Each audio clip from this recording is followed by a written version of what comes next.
Olá, queridos amigos, é um privilégio estar com vocês e hoje abrir um tema de grande importância, a livre decisão do homem. O ser humano tem livre decisão para escolher a vida eterna.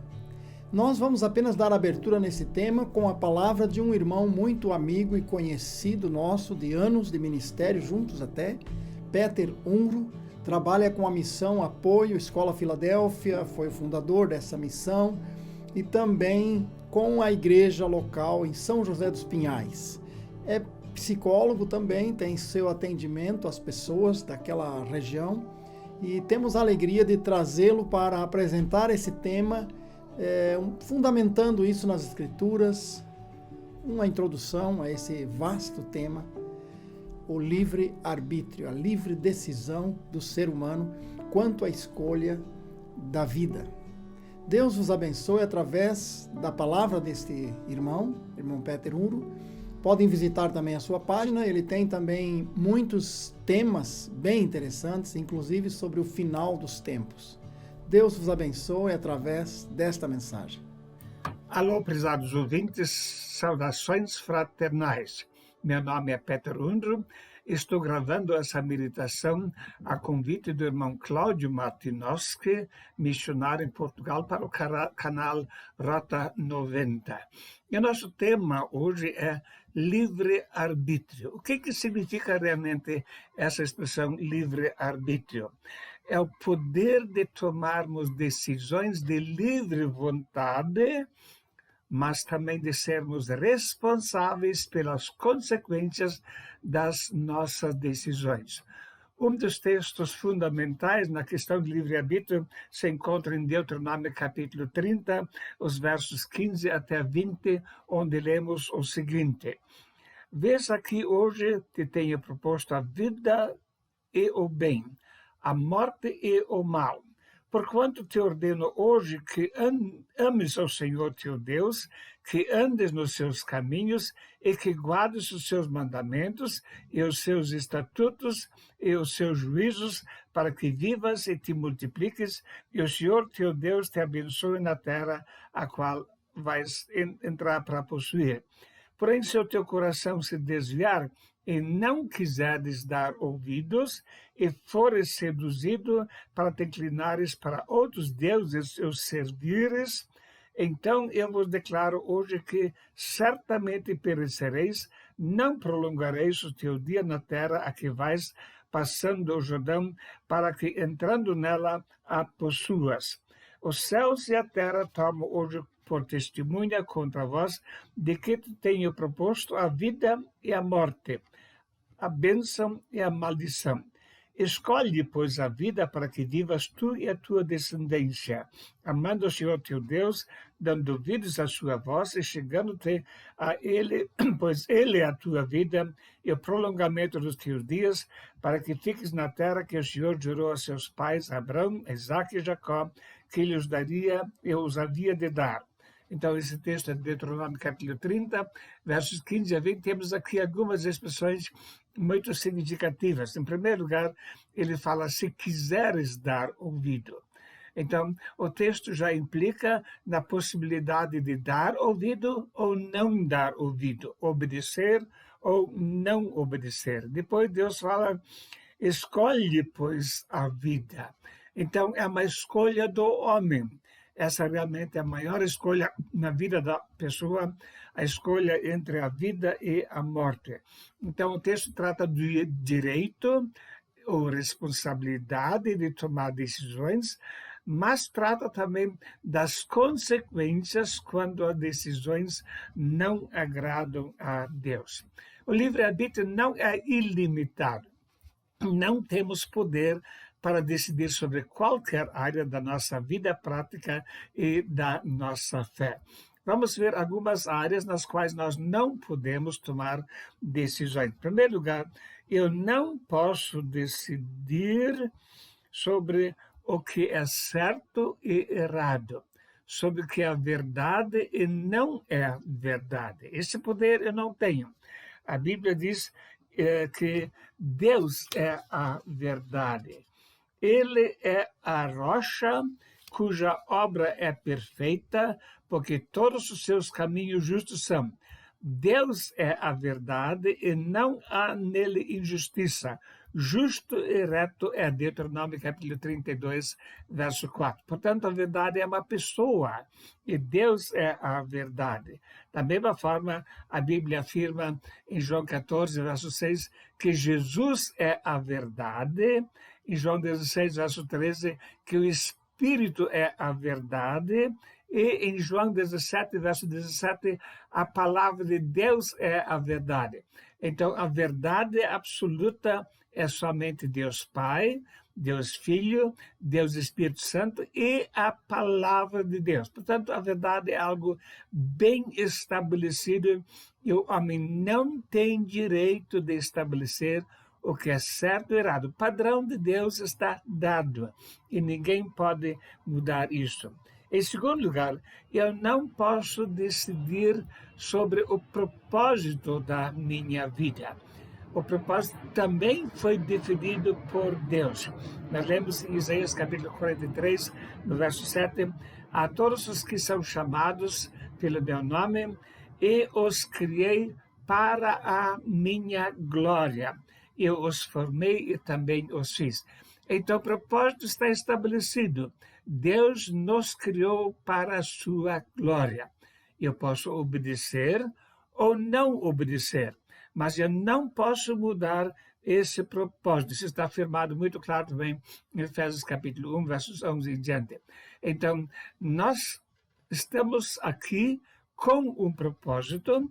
Esse propósito é viver para a glória de Deus. Em terceiro lugar, eu não posso decidir o período da minha vida, por quanto tempo eu vou viver. Nós lemos no livro de Eclesiastes, capítulo 8, verso 8, nenhum homem há que tenha domínio sobre o espírito para o reter, nem tampouco tem ele poder sobre o dia da sua morte, como também não há licença nessa peleja, nem tampouco a impiedade livrará aos ímpios. Então, eu não posso decidir sobre o dia da morte. Chegou o tempo que Deus estabeleceu, então eu vou falecer. Então, são áreas sobre as quais eu não posso decidir. E mais uma área muito importante sobre a qual eu não posso decidir. Eu não posso decidir se quero ou não quero comparecer uma vez perante Deus para ser julgado. A Bíblia deixa isso muito claro. Vamos ver em Eclesiastes 12, verso 14, porque Deus há de trazer a juízo toda a obra e até tudo que está encoberto, seja bom ou mal.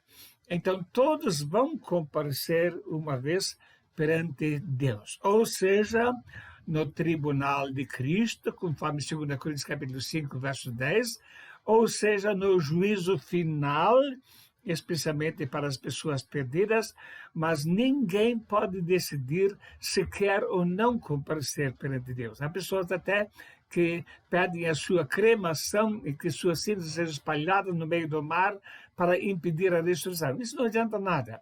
Todos vão comparecer uma vez perante Deus para dar conta da sua vida. Lemos em Apocalipse capítulo 20, e viu um grande trono branco e o que estava sentado sobre ele, de cuja presença fugiu a terra e o céu, e não se achou lugar para eles. E viu os mortos grandes e pequenos que estavam diante de Deus, e abriram seus livros, e abriu-se outro livro que é da vida. E os mortos foram julgados pelas suas obras que estavam escritas nos livros segundo as suas obras. E deu ao mar os mortos que neles havia, e a morte e o inferno deram os mortos que neles havia. E foram julgados cada um segundo as suas obras.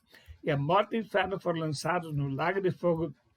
Esta é a segunda morte. E aquele que não foi achado escrito no livro da vida foi lançado no lago de fogo. Apocalipse 20, versos 11 até 15. Então fica muito claro na Bíblia, todos vão comparecer uma vez perante Deus e não há como evitar. Se eu creio nisso ou não, isso não vai fazer nenhuma diferença. Isso é um fato que Deus determinou.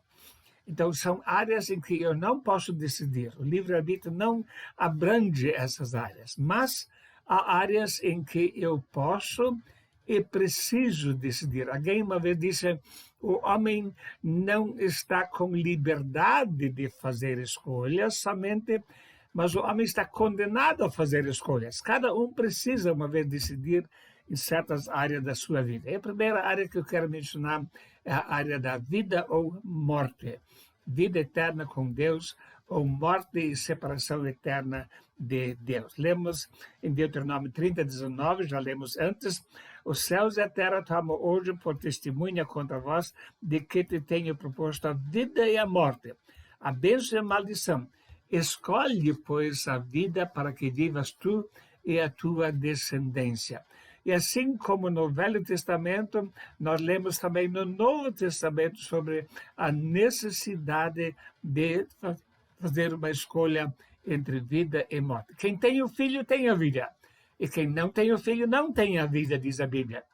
Em João capítulo 1, verso 12, mas a todos quantos o receberam, deu-lhes o poder de serem feitos filhos de Deus, a saber os que creem no seu nome. Então, é uma escolha que a pessoa pessoalmente precisa fazer.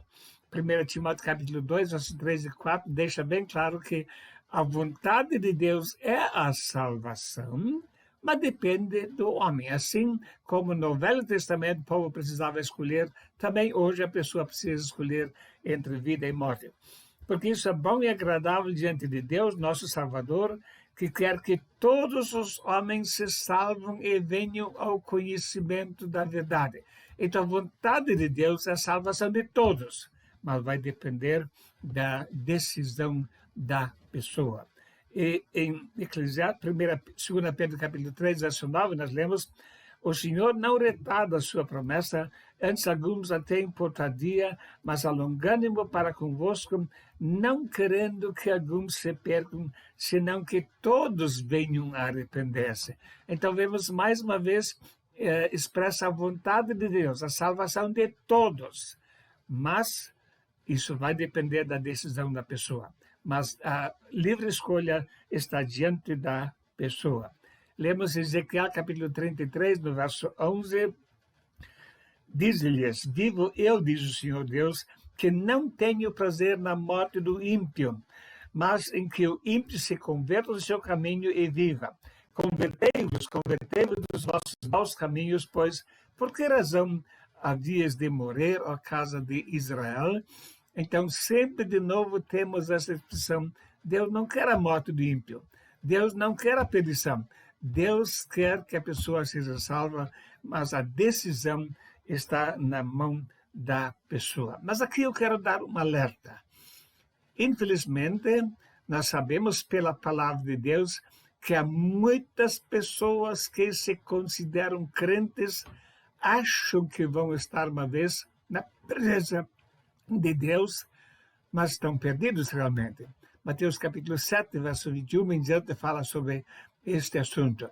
Então aqui é a questão de um alerta contra falsas decisões.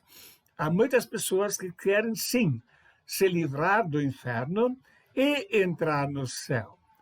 Mas a sua decisão se limita a isso e não é realmente uma entrega da sua vida ao Senhor.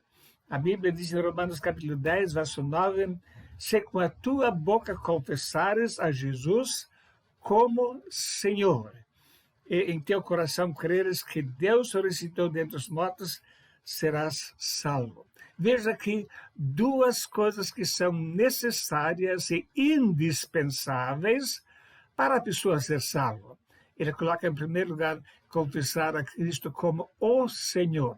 Isso significa, quando eu vou entregar a minha vida a Cristo, eu assumo a condição de ser submisso ao Senhor e o compromisso de fazer a sua vontade. Ele vai ser Senhor. E ali que está o grande problema. Muitas pessoas querem ser senhor da sua própria vida, mas não querem entregar a sua vida incondicionalmente ao Senhor. E nós temos na Bíblia relatos sobre situações em que a pessoa queria a salvação, mas não queria obedecer ao Senhor. E Jesus simplesmente deixou a pessoa para lá. Então, receber a salvação implica numa decisão de obedecer ao Senhor. Isso não quer dizer que sempre vamos conseguir. Temos sim um sumo sacerdote que se compadece com a fraqueza, mas em princípio a pessoa deve ter essa determinação no seu coração: eu me entrego a Cristo como Senhor da minha vida. O segundo aspecto que ele menciona aqui é o aspecto de crer que Jesus ressuscitou dos mortos. O que significa isso? Crer que Jesus ressuscitou dos mortos significa crer na suficiência do sacrifício que ele fez. Quando ele ressuscitou, era uma demonstração de que o sacrifício foi aceito pelo Pai e era plenamente suficiente. Quer dizer, eu não vou tentar me salvar a mim mesmo ou ajuntar a graça de Deus com as minhas obras. A salvação não vem de obras. A salvação é só pela graça.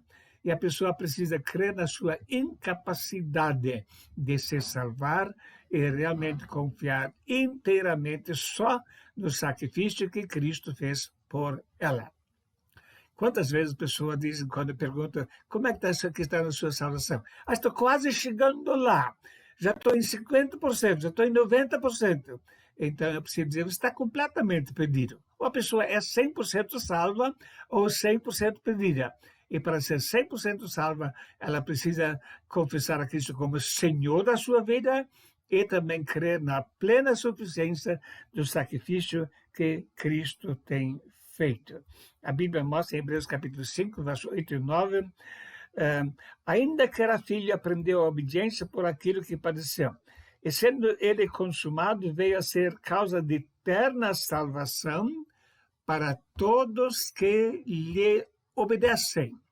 Note mais uma vez, Cristo veio ser causa de eterna salvação aos que lhe obedecem. Então, a verdadeira conversão tem esse elemento de submissão inteira à vontade de Deus. Há uma outra área que nós podemos decidir, e vamos sofrer as consequências disso também, é a questão do uso ou não dos dons que Deus nos tem dado. A Bíblia fala em 1 Coríntios capítulo 3, e se alguém sobre esse fundamento formar um edifício de ouro, prata, pedras preciosas, madeira, feno, palha, a obra de cada um se manifestará, na verdade o dia o declarará, porque pelo fogo será descoberta e o fogo provará qual seja a obra de cada um. Se a obra que alguém edificou nessa parte permanecer, esse receberá galardão. E se a obra de alguém se queimar, sofrerá detrimento, mas o tal será salvo, todavia, como pelo fogo. 1 Coríntios capítulo 3, versos 12 a 15. Então, nota que mesmo pessoas salvas estão empenhadas na edificação da Igreja de Cristo, podem fazer escolhas de edificar sobre o fundamento ouro, prata, pedras preciosas ou madeira, feno, palha.